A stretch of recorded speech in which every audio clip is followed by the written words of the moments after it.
Welcome back, guys. In this video we will be talking about block elements, inline block elements and inline elements. Also we will be talking about paddings, margins and border of the element. So let's start. I have created the template HTML page and connected style CSS document. It is completely empty, so let's create our first tag. It will be block tag p and put some text in it.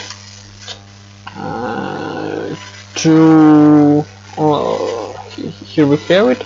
To look of its nature, let's open the developer's tools of our browser and select this element. Here we have a box model of this element. It has its own content, paddings, border and margin. Default margin for top and bottom in my browser set to 60. How we can manipulate these values? Let's go into style CSS and select our p tag. We can specify, for example, the width for this example. Let it be 200 pixels or 300 pixels. Let's save it.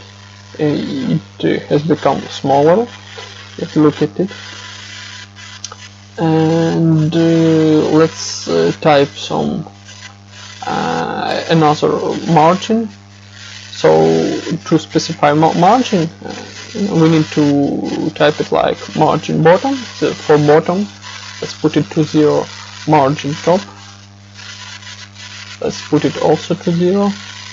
Margin right and margin left.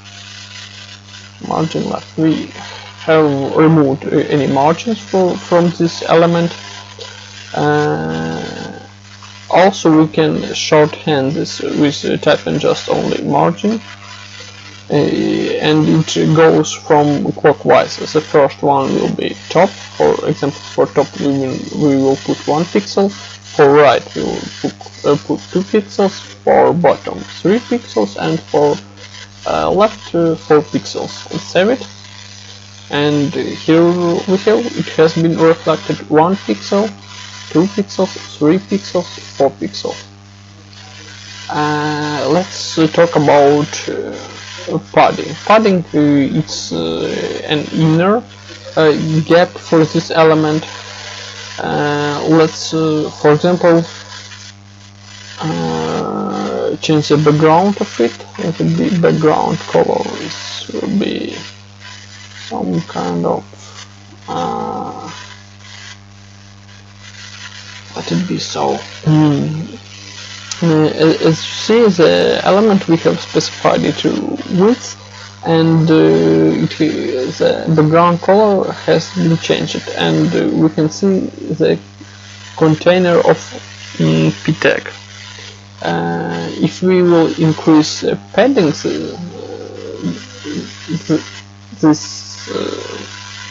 of this element, it will also be affected by this background color.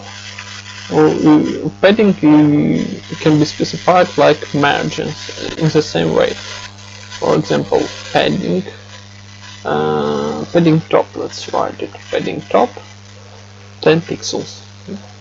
And here we have it has been increased. I'm sorry, 10 pixels of padding from the top. And padding bottom, let it be 15 pixels. It also has been changed. Padding right 20 pixels, and for left let it be padding left to 30 pixels. And it has been reflected in our page. From top we have 10, right 20, bottom 15, and left 30. If we specify this shorthand for padding, it will also work. Padding, let it be 10 pixels, 20 pixels, 30 pixels, 40 pixels. And let's check it. 10, 20, 30, 40. The values that we have increased in the bottom will override this value. Same with margin. So basically we can delete this code or comment it. To comment it we need to specify star and slash. And at the beginning it will comment this code. This code won't be executed. It will be commented for we may say for developers purposes.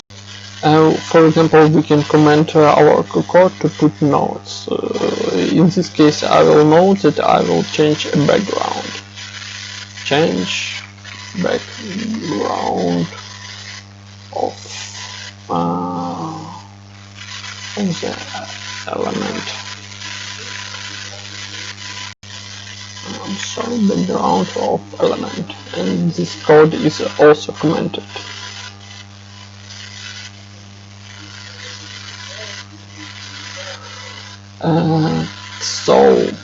Also we need to specify a border. Border can be written in this way. Border.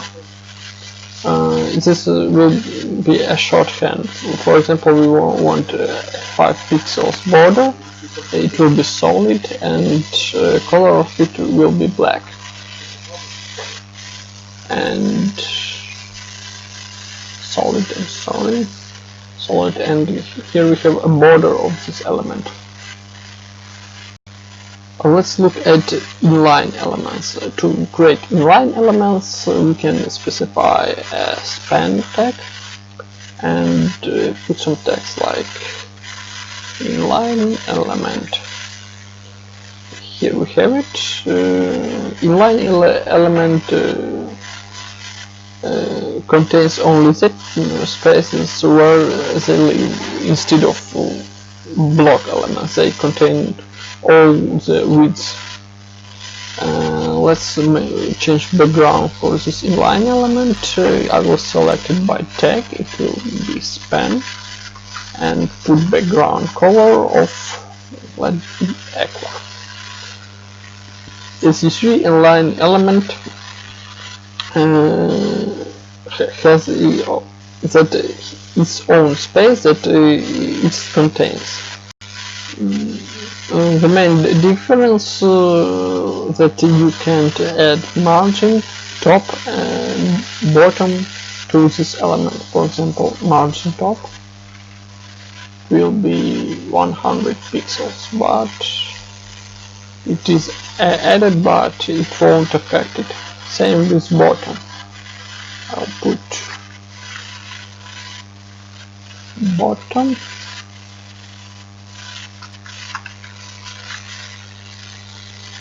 same stuff, but margin left right it works. Margin left 50 pixels. As you can see, it has moved to 50 pixels away from left. And let's add some another elements.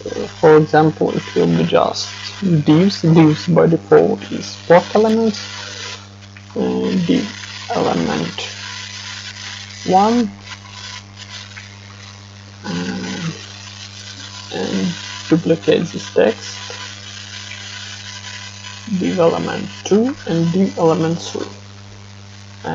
Here we have, now it behaves like a block element, but we want to make it inline. To do it, we will select all the divs by text selected div and add property something like display. Display property we can put inline-block. This property makes this element like block, but at the same time it's inline, but it contains only that space that it is needed, but it goes like inline element. We have 3 elements in one row, but by default it was a block element. And now we can add properties like margin top for them. Let it be margin top.